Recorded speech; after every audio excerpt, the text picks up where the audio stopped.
તારીખ 2/11/2025ના રોજ રાજકોટ શહેરના ઢેબર રોડ ઉપર એક ફરિયાદી જે છે, ફરિયાદી સમીરભાઈ ગુગુભાઈ મુલતાની કરીને હતા.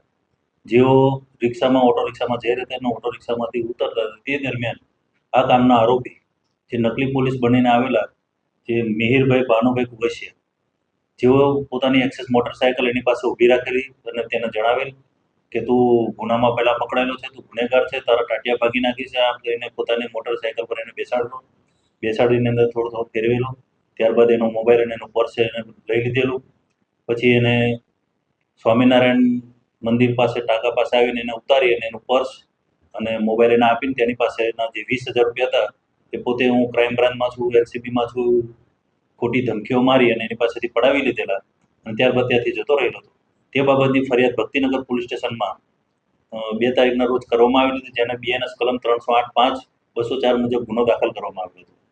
તે દરમિયાન આ કામે માલવીય પોલીસ સ્ટેશનના પીઆઈ તેમજ તેમના ડિસ્ટર્બના માણસો વગેરે જેઓ પેટ્રોલિંગમાં હતા, તેઓને હકીકત મળેલી કે આ જે નકલી પોલીસ જે હતો એ આટલા વિસ્તારમાં ફરી રહ્યો છે. જેથી એ લોકોને ભાડ મળતા આ જે આરોપી છે મિહિર, એ મિહિરને માલવીય પોલીસે પકડી પાડેલો અને પકડી પાડી અને એની પાસેથી મુદ્દામાલ પણ રિકવર કરીને ભક્તિનગર પોલીસ સ્ટેશનને સોંપેલો છે. અને હાલ જે આરોપી જે છે એનો અગાઉ પણ ગુનાહિત ઇતિહાસ છે, જેના અગાઉ પણ આવા 5 ગુના કરેલા છે, તેમજ એ સુરત જેલ ખાતે પાસામાં પણ જઈ આવ્યો છે.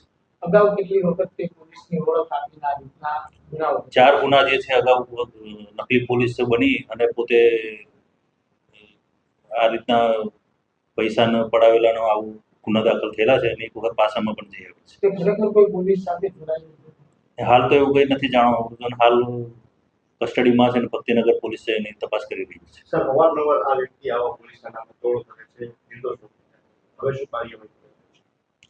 એક વખત તો એની પાછા કરવામાં આવેલી છે, તેમ તો હાલ એની તપાસ ચાલુ છે. તપાસ કર્યા પછી આગળના જે પણ એના પર અટકાયતી પગલાં કે અટકાયતી પગલું જે વધારાનું લેવાનું થતું હશે તે કરવામાં આવશે.